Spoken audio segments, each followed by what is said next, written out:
할렐루야!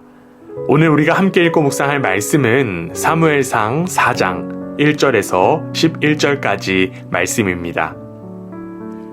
사무엘의 말이 온 이스라엘에 전파되니라.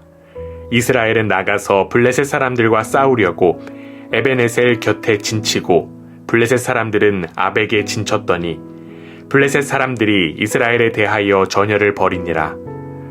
그 둘이 싸우다가 이스라엘이 블레셋 사람들 앞에서 패하여 그들에게 전쟁에서 죽임을 당한 군사가 4,000명가량이라. 백성이 진영으로 돌아오매 이스라엘 장로들이 이르되 여호와께서 어찌하여 우리에게 오늘 블레셋 사람들 앞에 패하게 하셨는고 여호와의 언약궤를 실로에서 우리에게로 가져다가 우리 중에 있게 하여 그것으로 우리를 우리 원수들의 손에서 구원하게 하자 하니 이에 백성이 실로의 사람을 보내어 그룹 사이에 계신 만군의 여호와의 언약궤를 거기서 가져왔고 엘리의 두 아들 홈니와 비느하스는 하나님의 언약궤와 함께 거기에 있었더라.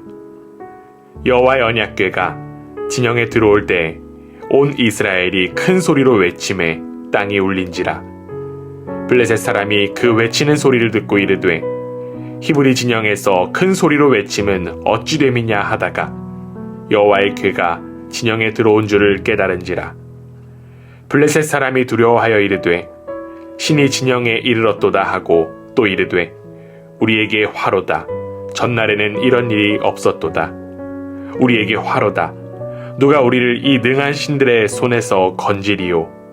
그들은 광야에서 여러 가지 재앙으로 애굽인을 친 신들이니라. 너희 블레셋 사람들아 강하게 되며 대장부가 되라. 너희가 히브리 사람의 종이 되기를 그들이 너희의 종이 되었던 것 같이 되지 말고 대장부같이 되어 싸우라 하고 블레셋 사람들이 쳤더니 이스라엘이 패하여 각기 장막으로 도망하였고 살육이 심히 커서 이스라엘 보병에 엎드러진 자가 30,000명이었으며 하나님의 궤는 빼앗겼고 엘리의 두 아들 홈니와 비느하스는 죽임을 당하였더라. 아멘. 하나님을 경외하며 살아가는 여러분을 주님의 이름으로 축복합니다. 하나님의 백성인 우리는 안타깝게도 하나님을 오해할 때가 너무나도 많습니다. 어릴 때부터 여러 경로를 통해서 하나님에 대한 교육을 받기도 했고 인생의 곡절을 통해서 하나님에 대한 자신만의 이미지를 가지고 있습니다. 그런데 문제는 그 이미지가 하나님에 대한 바른 지식이면 좋겠지만 많은 경우 그 이미지는 하나님에 대한 오해에 기초한다는 것입니다. 대부분의 사람들은 하나님을 자신의 필요를 채워주고 필요할 때만 요청하는 하나님으로 인식합니다. 그러다 보니 하나님을 단순히 요술램프나 부적처럼 여기기도 합니다. 여러분은 하나님을 어떻게 이해하고 있으십니까? 오늘 우리가 함께 살펴본 성경 본문에는 이스라엘과 블레셋의 전쟁이 나옵니다. 그리고 이스라엘은 블레셋과의 첫 번째 전투에서 패배를 경험하게 되었습니다. 그런데 이 전투에 흥미로운 사실을 하나 발견할 수 있습니다. 오늘 본문 2절입니다. 블레셋 사람들이 이스라엘에 대하여 전열을 벌이니라. 그 둘이 싸우다가 이스라엘이 블레셋 사람들 앞에서 패하여 그들에게 전쟁에서 죽임을 당한 군사가 4,000명가량이라. 이스라엘과 블레셋이 단순히 전쟁을 했다라고 하는 사실만 나오고 블레셋이 이스라엘을 쳤다라고 하는 표현은 나오지 않습니다. 이 전쟁에서 블레셋은 승패와 관련이 없는 존재입니다. 블레셋이 강해서 이스라엘을 이긴 것이 아니라 이스라엘이 지는 바람에 블레셋이 이기게 된 것입니다. 이 전쟁을 가리켜 한 신학자는 이렇게 표현했습니다. 하나님의 승리, 이스라엘의 패배.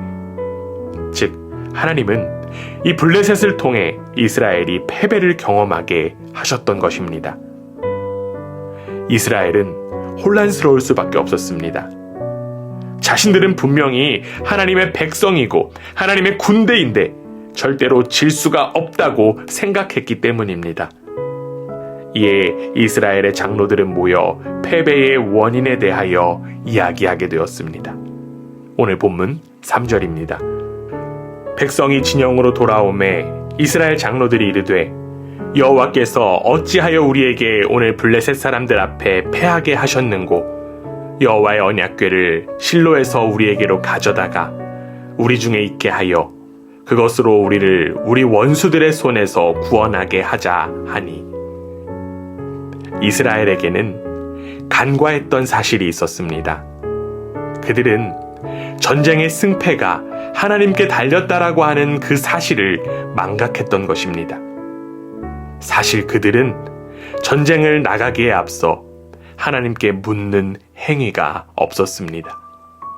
그 당시에는 전쟁에 앞서 선지자들에게 물으며 하나님의 명령을 들어야만 했습니다. 그러나 그들에게 어떤 자신감이 있었는지는 모르겠으나 당당히 전쟁에 임하게 되었고 결국 패배를 경험하게 되었던 것입니다. 이스라엘은 패배의 원인이 자신들에게 있다는 사실을 전혀 몰랐던 것입니다.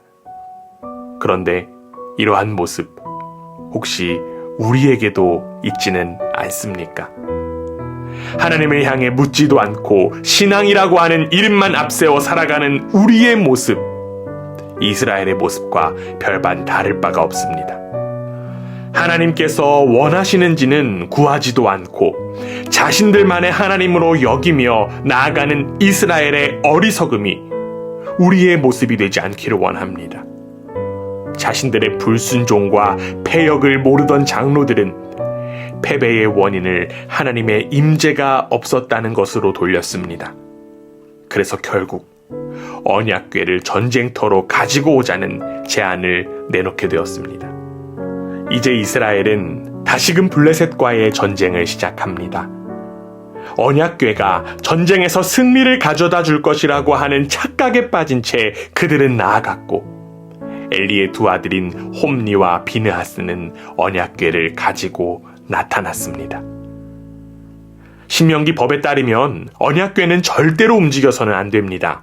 언약궤가 움직일 수 있는 것은 이스라엘 공동체 전체가 움직일 때만 가능했습니다. 그러나 이스라엘은 승리에 눈이 멀어 하나님의 법을 어기게 되었습니다. 그들은 하나님을 필요에 따라 마음대로 옮기고 움직일 수 있는 존재로만 여긴 것입니다. 결국 이스라엘에게 하나님은 자신들이 필요할 때만 불러 써먹는 하수인에 불과한 존재였던 것입니다. 하나님에 대한 잘못된 이해와 신앙으로 그들은 다시금 전쟁에 나아갔던 것입니다. 그리고 그 결과는 당연히 반복된 패배뿐이었습니다. 언약궤가 전쟁터에서 나와서 이스라엘의 사기가 올랐는지는 모르겠으나 이스라엘은 첫 번째 전투보다 더 큰 패배를 경험하게 되었습니다. 더 나아가 언약궤까지 블레셋에게 빼앗기는 수모를 당하게 되었습니다. 이스라엘이 하나님을 올바로 알았다면 이러한 패배는 없었을 것입니다. 혹여나 우리 속에도 하나님에 대한 오해가 있다면 이제는 이해로 바로 세우기 원합니다. 하나님을 탓하는 일에서 벗어나 이제는 자신의 삶을 먼저 되돌아보고 말씀으로 삶을 돌이키는 하나님의 거룩한 백성이 되기를 주님의 이름으로 간절히 원합니다. 아멘.